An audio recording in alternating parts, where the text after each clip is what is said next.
पापा क्या हुआ?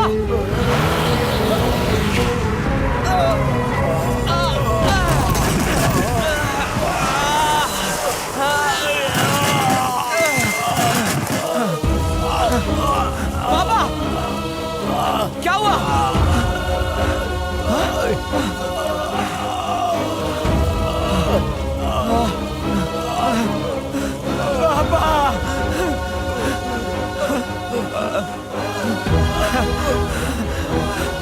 हम हॉस्पिटल जाएंगे पापा।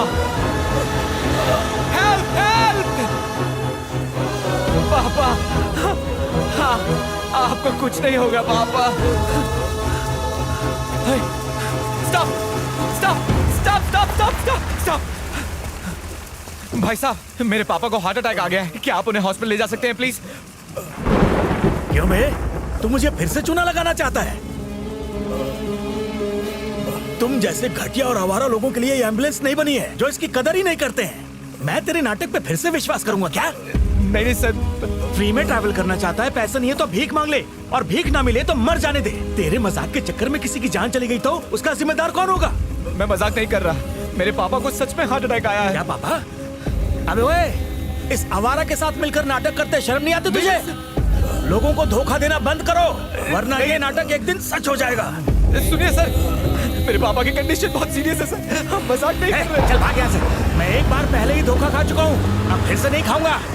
सर मेरी बात सुनिए सर। सर हम मजाक नहीं कर रहे। प्लीज रुक जाइए, रुक जाइए सर। सर सर मेरी बात सुनिए सर। सर हम मजाक नहीं कर रहे सर। सर प्लीज रुक जाइए सर। Sir please. उस दिन हादसे के बाद खून से लथपथ मेरे बेटे को अस्पताल ले जाकर उसकी जिंदगी के लिए मैंने भगवान से भीख मांगी थी। सुख दुख दिन रात भूलकर अपना सब कुछ लुटा दिया ताकि मेरे बेटे की जान बच सके। यहां तक कि अपने परिवार के लिए मैंने अपनी ख्वाहिशों का गला तक घोट दिया। फोटोग्राफी को छोड़कर मैंने एक कंपनी में मामूली मैकेनिक का जॉब कर लिया। मुझे गर्व था अपने बेटे पर, कितना प्यार करता था उससे, मगर आज उसने मेरा सर झुका दिया, शर्मिंदा कर दिया मुझे। आज मैं जमीन पर नहीं गिरा हूं, अपनी नजरों में गिर गया। पापा पापा मत छू मुझे।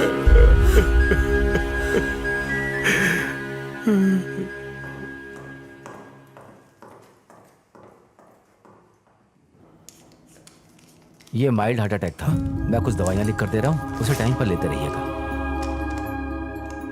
श्रीधर चलो चलते हैं। हाँ? हाँ।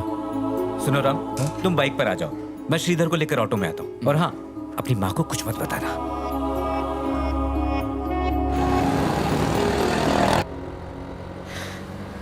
कुछ नहीं होगा, टेंशन मत ले।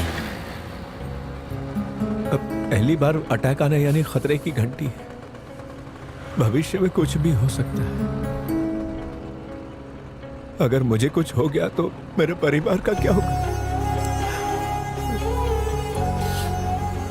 जब हमारी शादी हुई थी तो मैंने उससे वादा किया था कि मैं तुझे सारी खुशियां दूंगा।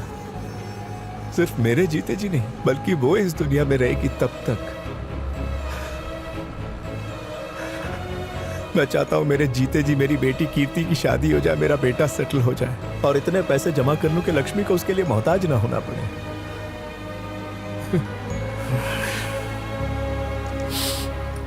मैं तुम्हारे डैड को बचपन से जानता हूं, तभी से हमारे दोस्तों को लगता था कि तुम्हारे डैड बहुत मजबूत दिल के हैं। लेकिन अब लगता है कि वो दिल कमजोर हो गया है। दरअसल बच्चे ही माँ बाप के दिल की धड़कन होते हैं, और बच्चे ही अगर कामयाब ना हो तो दिल भला कैसे मजबूत होगा। श्रीधर की जान तुम में बसी है। मुझे आज भी याद है, तब तुम 2 साल के थे और खून में लथपथ तुम्हारा पिता तुम्हें लेकर डॉक्टर से तुम्हारी जान बचाने की गुहार कर रहा था। अपनी परवाह किए बगैर उसने तुम्हारे लिए अपना सब कुछ लुटा दिया। बदले में तुमने उसे क्या दिया? दुख और तकलीफ, जिसकी वजह से उसकी आज ये हालत हुई है। तुम्हारे लिए अपनी ख्वाहिशों को मारा है, तुम्हारे लिए अपने सपनों का गला घोट दिया और तुम्हें ही अपनी दुनिया मान लिया। तुम्हारी माँ और तुम्हारी बहन, तुम्हारी सारी पढ़ाई लिखाई बस यही उसका मकसद बन गए। तुम्हारे लिए जिसने ये सब किया, आज वो मुसीबत में है, लाचार है। आधी रात को बरसात में सड़क पर बेसहारा पड़ा था। मैं ये बर्दाश्त नहीं कर सकता। मौत से लड़ते हुए भी उसे अपनी नहीं तुम्हारी फिक्र थी। उसके बगैर तुम सबका क्या होगा? सच्चा बाप यही सोचता है। इस बार तो वो किसी तरह बच गया, शायद फिर ना बच पाए। तुम उसे कोई खुशी ना दे पाओ तो कोई बात नहीं, लेकिन अब उसे कोई गम मत देना, ये याद रखना। आप ये कौन सी दवा खा रहे हैं? क्या हुआ है? ये सरदर्द हो रहा ना, इसलिए ले रहा हूँ। बुखार होने पे तो कभी दवा खाई नहीं और सर दर्द होने पे दवा खा रहे हैं। बताइए किस चीज की दवा है, बताइए ना। मैंने कहा ना कुछ नहीं, रख दो इसको। तुम्हें एक बात बताना भूल गया, जरा आओ तो। कल कीर्ति के रिश्ते के लिए कुछ लोग घर आ रहे हैं। अचानक कैसे? आपने मुझे बताया क्यों नहीं? अचानक क्या मतलब? अचानक कुछ नहीं। मैं कुछ दिनों से तलाश कर रहा था, तुम्हें बताना भूल गया। मैंने सोचा कोई अच्छा रिश्ता आएगा तब बताऊंगा तुम्हें। मुझे लगता है ये रिश्ता अच्छा है, वो लोग कल देखने आना चाहते हैं। मेरे हिसाब से हमें अपनी जिम्मेदारियां पूरी कर लेनी चाहिए। क्यों? तो तुम इंतजाम करो, कुछ बना लो।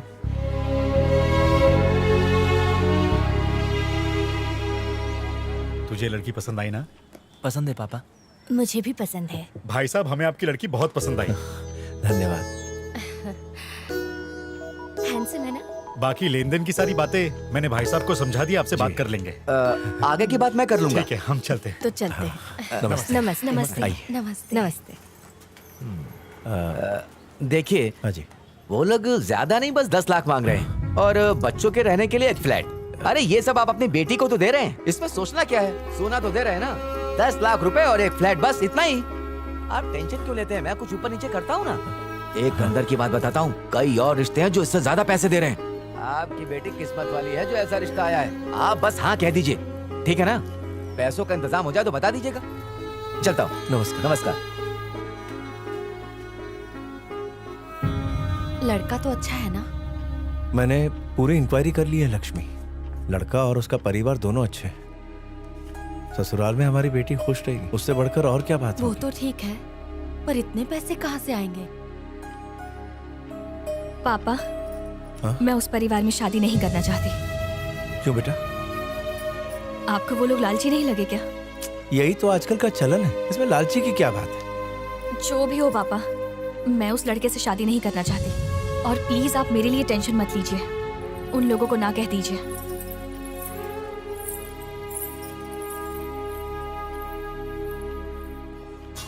मूर्ति, क्या देख रहे हो? मेरे बेटे को लॉटरी में कार मिला है और कार के साथ फोटो भी भेजा है। ये तो बहुत अच्छी बात है। जरा मैं भी तो देखूं। क्या बात है, कार तो जबरदस्त है। हाँ, मेरा बेटे को तो कार मिला है, इसका बेटे को तो कनाडा में फ्लैट मिला है। नितेश, तू तो बड़ा किस्मत वाला निकला। बहुत खुशी हुई। लेकिन कुछ बाप ऐसे भी होते हैं जिनकी किस्मत में ये खुशी नहीं होती। वो लोग अपने आवारा बेटे को पालने में अपनी जिंदगी निकाल देते हैं और ऐसे नालायक बच्चों का कुछ नहीं हो सकता।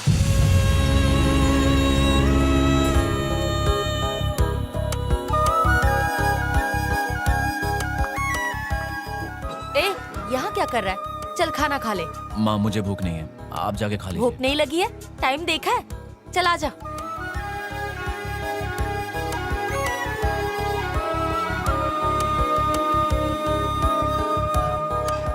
सर, मैंने सुना है कि आपकी कंपनी में कुछ इवेंट्स हो रहे हैं अगले हफ्ते। हमने भी कंपनी शुरू की है सर, लेकिन सर हमारी कंपनी का कॉन्सेप्ट बहुत ही अलग है। हम इवेंट्स तो करते हैं लेकिन हम उन्हें सरप्राइज कहते हैं। हाँ, मैं तुम्हारी कंपनी को अच्छी तरह जानता हूँ। सोशल मीडिया पर तुम्हारी कंपनी के काफी चर्चे हैं। तुमने देखा नहीं क्या? रुको मैं दिखाता हूँ।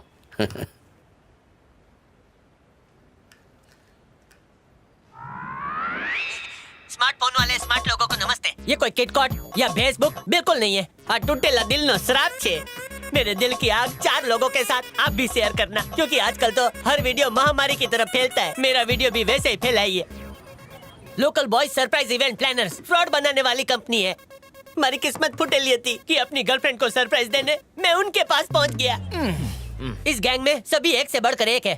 एक तो शक्ल से ही नशेड़ी लगता है, सस्ता वाला नशेड़ी, क्या बोलते हैं उसको, गर्दुल्ला। उसको बोल रहा है बे तुझे। दूसरा तो डांबर जैसा है, काला जामुन, उसको देख के भूत भी डरता है। तेरे बारे में बोल रहा है। અને तीजो तो सफेद गधेड़ो छे।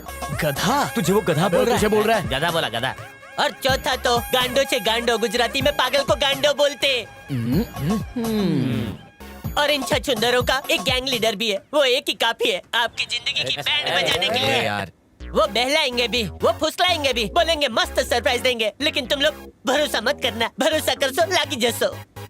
बर्थडे के दिन वो तुम लोगों को मौत के मुंह में डाल देंगे। अगर शादी है ना तो तलाक करवा कर ही छोड़ेंगे। अगर कंपनी का इवेंट है तो कंपनी का दिवाला पक्का। वो इंसान नहीं है, चलते फिरते एनाकोंडा के बच्चे हैं। एक लीडर ની સાથે ચાર ચમતા જિંદગી જંડ કરવા વાળા। जब पैदा हुए थे पनौती की टोकरी साथ लाए थे। मारू तो मगज खराब થઈ गયું, पर आप खुद को संभालो वरना सब खत्म, बर्बाद થઈ जसो। एकदम ऐसे ही जैसे मैं हो गया हूँ। कंट्रोल करो, हंसना मत वरना बोरिया बिस्तर गुल तुम्हारा।